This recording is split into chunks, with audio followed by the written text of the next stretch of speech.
지난 주일에 우리가 살펴본 대로 이스라엘의 초대 왕은 사울 왕이었습니다. 사울이 하나님께서 왕으로 삼으신 이유는 누구보다 겸손해서 왕으로 세우셨는데, 그 겸손했던 사울이 왕이 된 다음에 한 2년쯤 지나자부터 교만해졌습니다. 전쟁에 이겼다고 해서 하나님께 영광 돌리기보다는 자신의 이름을 내는 성전 기념비를 세우거나 그렇게 교만해졌습니다. 하나님이 안타깝게 여기셔서 사울을 왕에서 이제 버리겠다 하고 말씀하셨습니다. 그래서 그 사울 왕을 이어서 이스라엘의 2대 왕이 된 사람이 다윗입니다. 그래서 오늘은 이제 오늘부터 9월까지는 다윗의 삶에 대해서, 왕으로서 행적에 대해서 말씀을 중심으로 살펴보도록 하겠습니다. 여러분 속지 옆에 놓고 함께 보시면서 말씀 들으시면 되겠습니다. 자, 먼저 사무엘과 사울의 긴장입니다. 제가 제목을 가까운 거리, 먼 마음 이렇게 잡았는데요. 하나님께서 사울이 교만해지자 내가 이 사울을 버리겠다 하고 말씀하셨습니다. 그 말씀을 받아서 사울에게 사무엘이 전합니다. 왕이시여, 하나님이 이제 왕을 버리셨습니다. 그 말을 하는 사무엘 선지자 마음이 참 아팠겠지요. 자, 그 장면을 우리가 지난주에 15장 마지막에서 봤는데요. 34절, 35절 화면으로 한번 보십시오. 하나님께서 사울을 왕에서 버리셨으니까 이에 사무엘은 라마로 가고 사울은 사울 기브아 자기의 집으로 올라가니라. 사무엘이 죽는 날까지 사울을 다시 가서 보지 아니하였으니 이는 그가 사울을 위하여 슬퍼했고 여호와 하나님은 사울을 이스라엘 왕으로 삼으신 것을 후회하셨다. 이렇게 15장이 끝나는데요. 34절 위에 말씀인데, 사무엘이 어디 살았다고요? 라마. 사울은 기브아입니다. 기브아가 언덕이거든요. 언덕이 높아서 왕이 아래를 내다보기가 좋습니다. 사무엘은 라마에 살고 사울 왕은 기브아에 사는데 이제 죽을 때까지 서로 한 번도 만나지 않았습니다. 그런데 이 사무엘 선지자가 살았던 라마와 사울 왕이 기브아했던 기브아는 직선거리로 따져보면 2.5km밖에 되지 않습니다. 아주 가깝습니다. 그렇게 가깝게 있는데 서로 얼굴을 보지 않고 지냈다. 이게 참 슬픈 일이죠.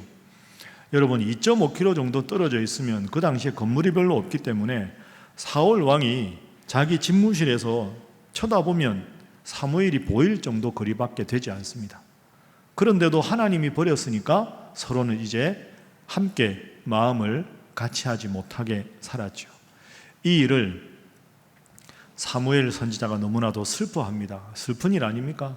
그래서 35절 말씀 우리가 방금 본 대로 사울을 위하여 사무엘 선지자가 슬퍼하였다.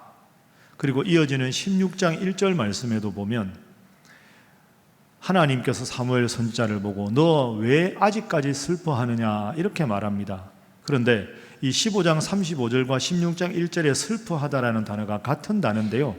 히브리어로는 미트아벨이라는 단어입니다. 이 미트아벨은 우리가 뭔가 좀 감정적으로 슬픈 기분이 들었다 이런 뜻이 아니고, 원래 어떤 뜻이냐 하면 제일 가까운 가족이나 제일 친하게 마음을 놔두는 사람이 죽었을 때 그의 죽음을 슬퍼하고 애곡하는 그런 슬픔을 말합니다. 그러니까 오늘 이 16장 1절을 정확하게 번역하면 이렇습니다. 제가 속지에 번역을 했는데요. 내가 그 사울을 위하여 언제까지 슬퍼하겠느냐라고 번역했지만, 여러분 화면에 보는 대로 하나님 마음은 이런 겁니다. 사울은 이미 죽었다. 살아있지만 영적으로 하나님을 버렸기 때문에 이미 죽은 사람이다.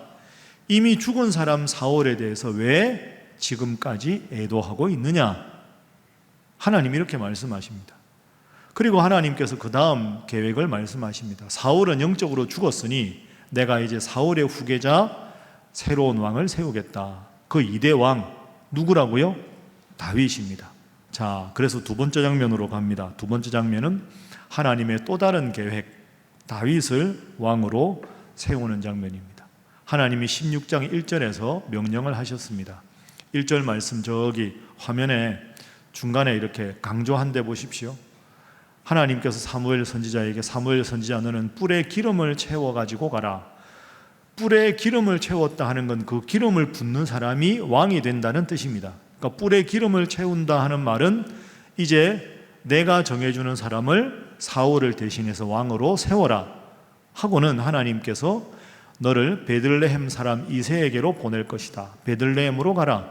그 베들레헴에 가면 이새라는 사람의 아들들 중에서 한 아들을 내가 왕으로 삼겠다. 이렇게 말씀하셨습니다. 그럼 이제 사무엘이 할 일은 라마에서 베들레헴으로 가야 합니다. 여러분, 라마에서 베들레헴으로 가는 일이 쉬울까요? 어려울까요? 쉬운 문제가 안 물어보겠죠? 어렵습니다. 왜 어려운가? 2절에 이유가 나와 있습니다. 자, 2절 앞부분에 사무엘이 이렇게 말합니다. 하나님께 내가 어떻게 가겠습니까? 사울이 들으면 나를 죽일 것입니다. 여러분, 그 당시에 가장 존경받는 나라의 어른이 사무엘입니다. 그런데 사무엘과 사울 왕은 지금 원수지간이 됐습니다. 그러면 사울이 이 사무엘을 가만히 두겠습니까? 수많은 감시병들을 사무엘의 집에다가 붙여놓고 야, 사무엘이 지금부터 누구를 만나는지 나한테 고해라. 그리고 사무엘이 집을 나가면 어디로 가는지 나한테 일거수일투족을 고발해라. 그걸 지키기 위해 감시병들이 있는 겁니다. 그런데 왕을 세울 때 쓰는 왕을 쓰는데 그 기름을 가지고 집을 나갔다. 그 보는 순간 사울이 사무엘을 죽여버리겠죠. 그래서 방금 읽은 1절에 후반부에 2절 중반부에 보면 이런 말이 나옵니다. 사울이 들으면 나를 죽이리이다. 사울이 보면이 아니라 수많은 감시병들을 두고 감시병들한테 전하 왕이시여 사무엘이 베들레헴으로 갑니다 라는 보고를 들으면 저는 죽을 수밖에 없습니다. 그러니 하나님 제가 어떻게 여기를 벗어나겠습니까? 하나님이 다 준비하셨습니다. 2절 후반절에 보십시오. 하나님이 괜찮다. 왜 나가냐고 하면 암송아지를 끌고 나가면서 나 하나님 앞에 예배 제사 드리러 나간다라고 말해라. 그러면 아무도 의심하지 않을 것이다. 그래서 라마에서 암송아지를 끌고 이제 사무엘 선지자가 베들레헴으로 가는 겁니다. 자, 베들레헴에 도착을 했습니다. 4절 보십시오. 4절이 베들레헴 도착한 이야기입니다. 자, 함께 한번 읽어보죠. 4절 시작. 사무엘이 여호와의 말씀대로 행하여 베들레헴에 이르매 성읍 장로들이 떨며 그를 영접하여 이르되 평강을 위하여 오시나이까. 아멘. 베들레헴에 가면 베들레헴 성의 가장 존경받는 어른, 본문에 장로라고 되어 있는 사람들이 있는데 가장 그 나라에서 위대한 사무엘 선지자가 베들레헴을 어느 날 온 겁니다. 그런데 장로들이 떱니다. 왜 떨었을까요? 좋아서? 무서워서. 왜? 지금 사무엘이 보니까 기름병을 가지고 왔습니다. 뿔병을. 그건 왕을 새로 세우겠다는 뜻이거든요. 그러니까 베들레헴 장로들이 보기에 아니 이게 무슨 일입니까? 지금 사울 왕이 버젓이 살아있는데 여기에 왕을 세우러 오셨습니까? 만약에 왕을 세웠다는 소문이 나면 사울 왕이 베들레헴 장로들 가만히 두겠습니까? 방조했다고 전부 죽여버릴 거 아닙니까? 그러니까 지금 사무엘이 왕을 세울 때 쓰는 기름병을 가지고 온 걸 보고 무서운 겁니다. 그러면서 뭐라고 물었습니까? 평안을 위해서 오셨습니까? 선지자님, 아니지요. 왕 세우러 온 건 절대로 아니지요. 평안 때문에 오신 거죠? 라고 묻습니다. 사무엘이 웃으면서 대답합니다. 5절 말씀, 하나님이 시켜주신 대로 걱정하지 마라. 내가 하나님 앞에 제사 예배드리러 왔다. 이렇게 이야기하고는 이새라는 사람이 있을 테니 이새라는 집의 아들들을 내 앞으로 데리고 오라.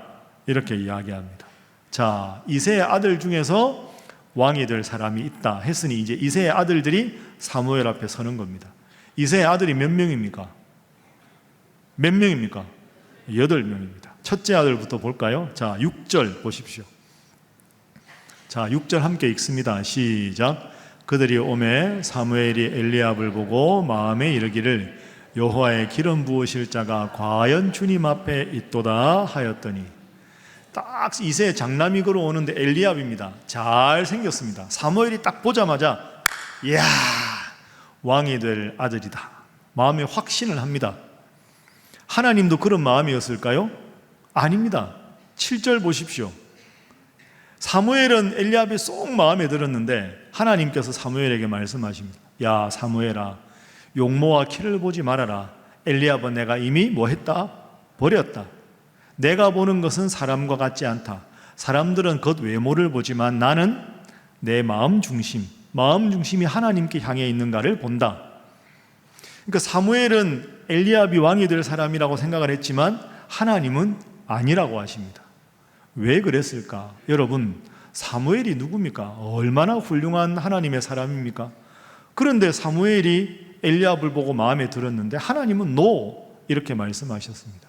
그 이유가 뭘까? 그 이유가 그 다음 장 17장에 나옵니다.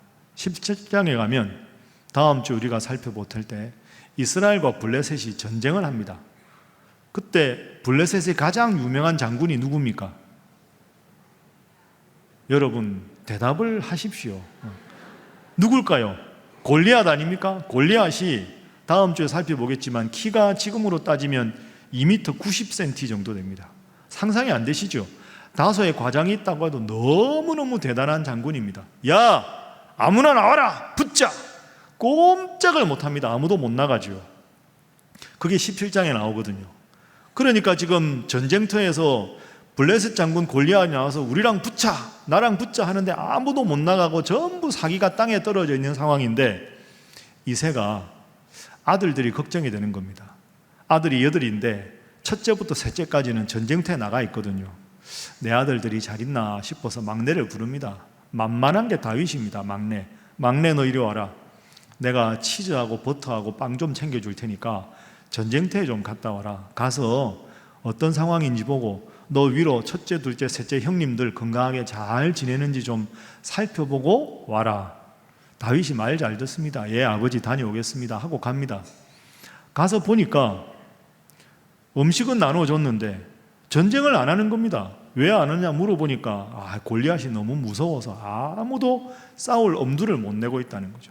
믿음 좋은 다윗이 화가 납니다. 아니 저렇게 하나님을 모욕하고 있는데 이게 무슨 일입니까? 나가 싸워야지.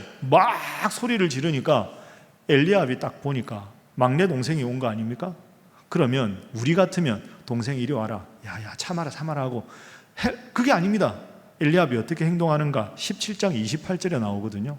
화면 보십시오.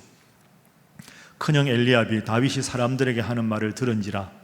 다윗에게 하는 말을 보십시오. 화가 납니다. 노를 바라여 이르되 내가 어찌하여 이리로 내려왔느냐? 형님 위문하러 왔는데 들에 있는 양들을 누구에게 맡겼느냐? 양이나 치지 왜 왔냐? 이 말 아닙니까? 그 다음 말 보십시오. 저게 동생한테 할 말입니까? 너는 교만하고 마음이 완악하고 전쟁 구경하러 왔지? 이렇게 말합니다. 여러분, 엘리압은 외모는 준수했을지 모르지만 왕이 될 정도의 너그러움과 배려가 전혀 없는 사람입니다. 이런 사람이 왕이 되면 그 나라 큰일 납니다. 하나님은 딱 마음 중심을 보고 엘리압은 아니다. 그러니까 사무엘 앞에 이새의 둘째, 셋째, 넷째, 일곱째까지 다 통과를 시켰는데 하나님이 그래 이 아이다 이렇게 아무에게도 말씀을 안 하시는 겁니다. 사무엘이 궁금합니다. 분명히 이 집 아들 중에 왕이 된다고 했는데 하나님이 아무도 정해주지 않으시니 어떻게 된 건가 해서 묻습니다. 아버지 이새에게 16장 11절 보십시오. 자, 또 사무엘이 이새에게 이르되 내 아들들이 다 여기 있느냐? 이새가 이르되 아직 막내가 남았는데 그는 양을 지키나이다. 사무엘이 이새에게 이르되 사람을 보내어 그를 데려오라. 그가 여기 오기까지는 우리가 식사 자리에 앉지 아니하겠노라. 여러분, 제가 보니 지금 부모님들 많이 와 계신데 아직 막내가 남았는데 그는 양을 지키나이다. 이새의 저 말의 뜻이 뭘까요? 너희 아들들 다 데려와라. 야, 이거 뭔가 있겠다. 사무엘이 직접 온 걸 보니 내 아들 중에 왕이 될지 모르겠다. 잔뜩 기대했겠죠. 첫째부터 일곱째까지 부른 겁니다. 막내는 안 부릅니다. 무슨 뜻일까요? 미안한데 너는 내가 봐도 아니다. 이겁니다. 너는 양이나 지켜라. 아버지인 내 눈에도 너는 도저히 왕의 가능성이 없다. 그래서 7명만 부른 겁니다. 다냐? 한 명 있는데 양 지킵니다. 나이는 15이고요. 탐탁지 않은 겁니다. 그런데 사무엘을 통해서 하나님께서 다윗을 부르십니다. 이어지는 12절 보십시오. 자, 함께 읽어볼까요? 시작. 이에 사람을 보내어 그를 데려오매 그의 빛이 붉고 눈이 빼어나고 얼굴이 아름답도다. 여호와께서 이르시되 이가 크니 일어나 기름을 부으라 하시는지라. 아멘. 따라합니다. 이가 크니 그래 이 아이다 하고 13절에 보십시오. 사무엘이 기름 뿔병을 가져다가 그의 형제 중에 사무엘이 다윗에게 기름을 부었습니다. 이날 이후로 다윗이 여호와 영에게 크게 감동됩니다. 겸손해서 하나님께서 함께 하셨다. 그렇게 하고는 사무엘이 라마로 떠납니다. 여러분, 이 장면에서 잘 생각해 보십시오. 사무엘이 틀렸습니다. 그 훌륭한 사무엘도 실수를 합니다. 아버지도 실수한 겁니다. 다윗은 아니겠지. 그러니까 사무엘은 엘리압이 마음에 들었고, 아버지 이새는 다윗은 애초에 관심이 없었습니다. 그런데 누가 왕이 됩니까? 다윗이 됩니다. 여러분, 부모님 눈에도 안 찬 다윗이 13절에 하나님께서 함께 하시니까 위대한 임금이 됩니다. 이스라엘 역사상 가장 위대한 성군으로 존경받는 인물이 됩니다. 지금도 이스라엘 사람들에게 가장 존경하는 사람 누구냐 하면 지도자로는 모세, 왕으로는 다윗입니다. 그런데 재밌는 건 아버지 보기에도 아닌 아들이었다 하는 겁니다. 여러분, 죄송한데 자녀들 키우실 때 어떻습니까? 얘는 이걸 잘하고 쟤는 참 기대가 되고 얘는 아닌 것 같아. 너 커서 뭐가 되려고 그러냐? 이런 말하고, 넌 도대체 누구 닮아서 그러냐? 누구 닮았긴 누구 닮았습니까? 두 분 중에 한 분 닮았는데 꼭 잘못된 거 보고 누구 닮아서 그래? 그 다 엄마 아니면 아빠 닮은 거 아닙니까? 부모님도 마음을 접은 아들인데 하나님께서 함께 하시니까 위대한 왕이 되었습니다. 여러분, 그러지 마십시오. 하나님께서 여러분에게 주신 자녀는 다 소중한 자녀입니다. 미리 여러분이 재단하고 평가하지 마십시오. 아버지 보기에 눈밖에 난 아들이었지만 사무엘 보기에도 별로였을지 모르지만 하나님은 그 마음 중심을 보시고 다윗을 위대하게 써주셨습니다. 자녀들 사랑하고 기대하고 격려해서 여러분의 자녀들 중에, 자손들 중에 다윗도 나오고 솔로몬도 나오고 한나도 나오고 에스더도 나올 수 있기를 주님 이름으로 축복합니다. 우리 옆에 분들과 인사 한번 하겠습니다. 하나님은 성도님을 사랑하십니다. 한 번 더 할까요? 자녀도 차별 없이 사랑하시기 바랍니다. 차별 없이 사랑하는 것, 그것이 그래서 중요합니다. 자, 하나님은 그러면 왜 다윗을 택하셨을까? 우리가 마지막으로 이걸 생각해 봐야 되겠죠. 아버지 눈에도 사무엘 눈에도 그렇게 훌륭한 것 같지 않은데 하나님이 다윗을 택한 분명한 이유가 있을 거 아닙니까? 여러분의 자녀, 여러분의 자손이 다윗이 되려면 우리가 어떤 점을 놓고 기도해야 될까? 이 점을 한번 살펴보겠습니다. 자, 속지 뒷면 넘겨보시지요. 왜 다윗인가? 하나님이 다윗을 선택하신 이유입니다. 아까 우리가 12절 말씀 읽었죠. 자, 먼저 11절 한번 보시죠. 11절. 11절에 보면 다윗이 뭐하는 상황이냐? 양을 지키나이다. 당시 나이는 15살에 상남들 보기에 하찮은 일인처럼 보이는 양을 지키는 사람이었습니다. 12절, 아까 우리 봤지요. 그의 얼굴빛이 붉고라는 말은 아직 어렸다, 이런 뜻입니다. 최선을 다해서 양 지키게 하다 보니까 얼굴이 붉게 이렇게 거을렀다. 15살짜리 앳된 소년이었다. 눈이 빼어나고 얼굴이 아름다웠다. 여러분, 이상하지요? 하나님 분명히 7절에 외모를 안 보신다고 해놓고 외모 이야기 다 하지 않습니까?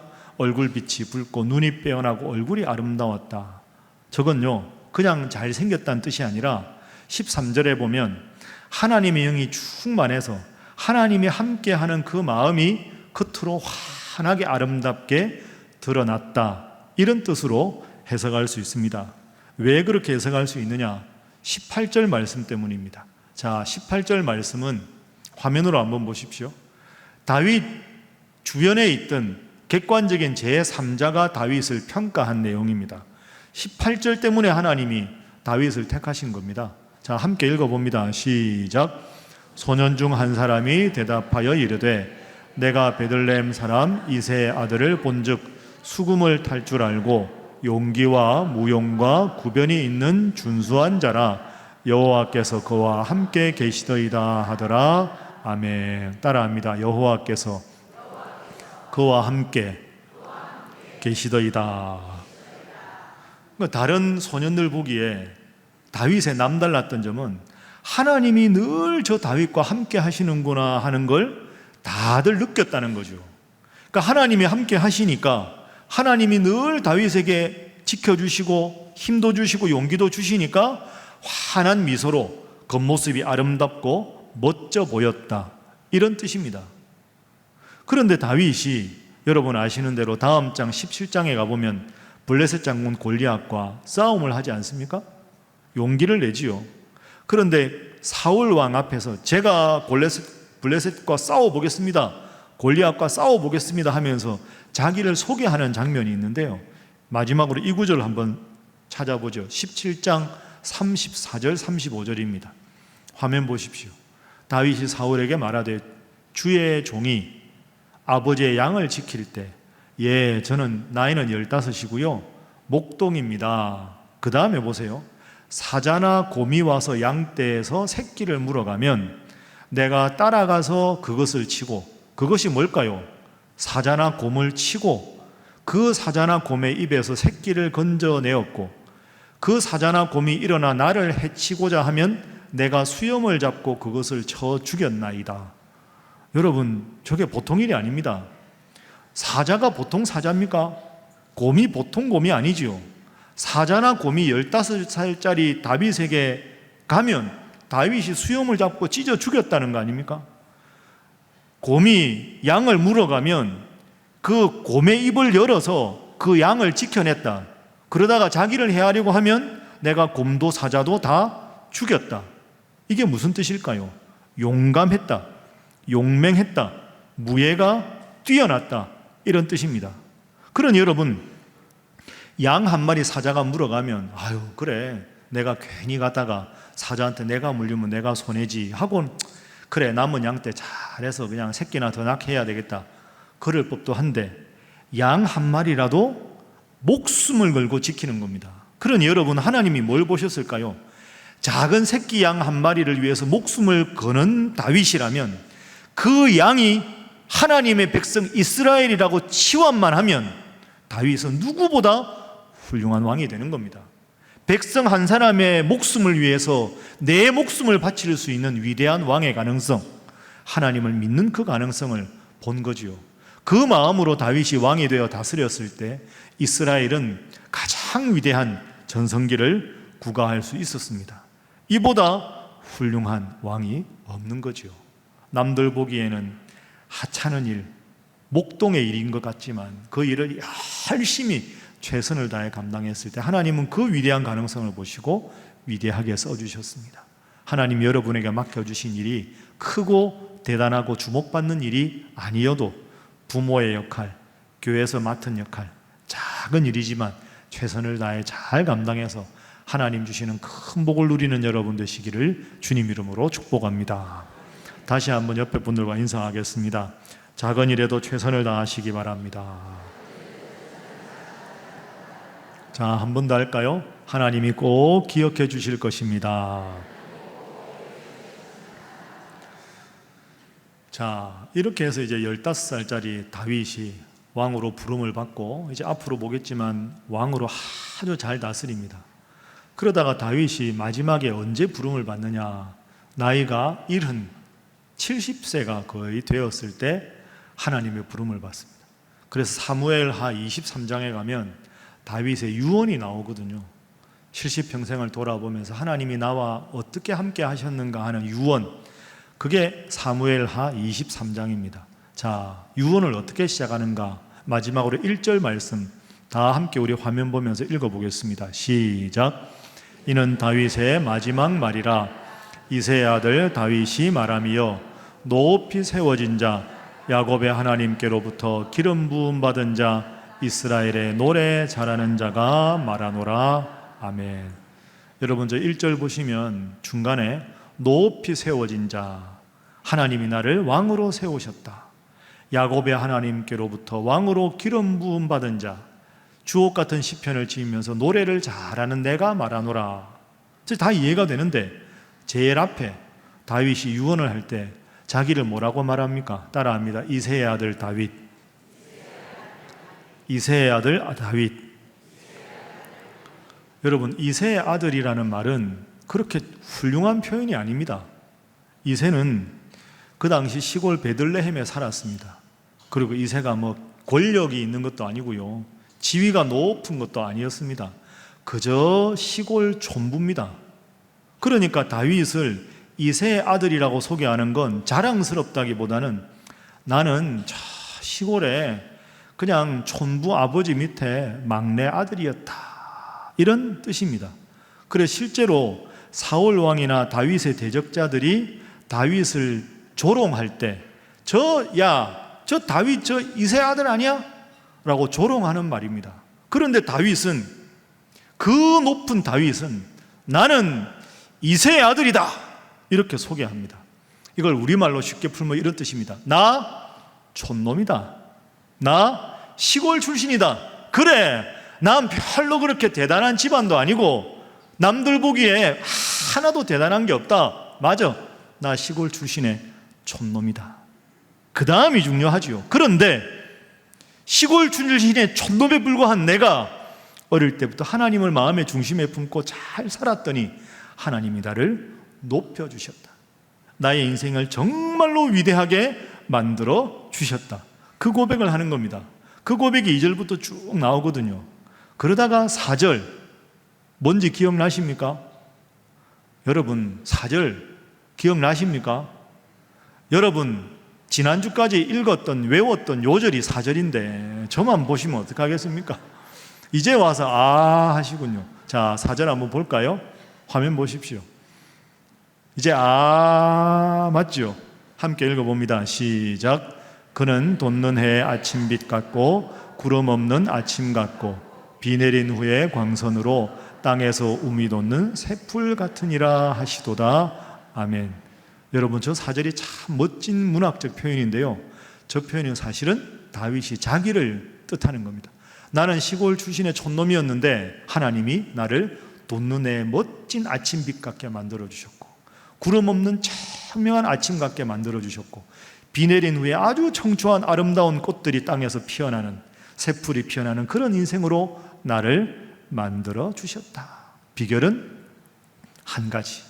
내가 하나님 잘 믿으니 하나님 내 인생을 높여주셨다.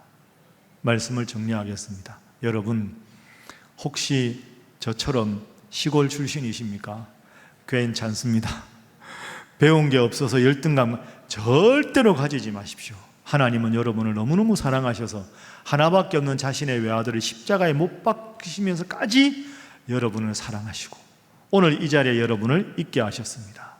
내가 하나님 잘 믿으면 하나님 나를 다윗처럼 위대하게 쓰시리라. 나아가서 내 사랑하는 아들, 내 사랑하는 딸, 내가 그를 위해 기도하고 하나님 잘 믿도록 그를 위해서 열심히 도우면 내 아들 중에, 내 딸들 중에, 내 손자 중에, 손녀 중에 다윗과 솔로몬과 에스더와 같은, 한나와 같은 위대한 하나님의 사람이 나올 것이다 생각하고 열심히 기도하고 자녀들 열심히 믿음 생활 잘 하도록 힘써 돕는 여러분 되셔서 신일교회 역사의 길이 빛나는 신앙의 명문 가문이 될 수 있기를 주님 이름으로 축복합니다. 기도하겠습니다.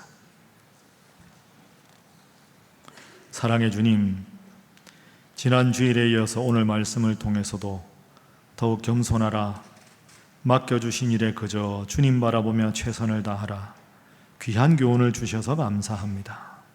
주님, 저희로 하여금 다윗처럼 세상 사람들의 시선에 너무 신경 쓰지 말게 하시고 오직 하나님을 목자로 섬기고 하나님 주신 인생, 하나님 말씀 따라 살아가는 형통한 인생 되게 하여 주옵소서.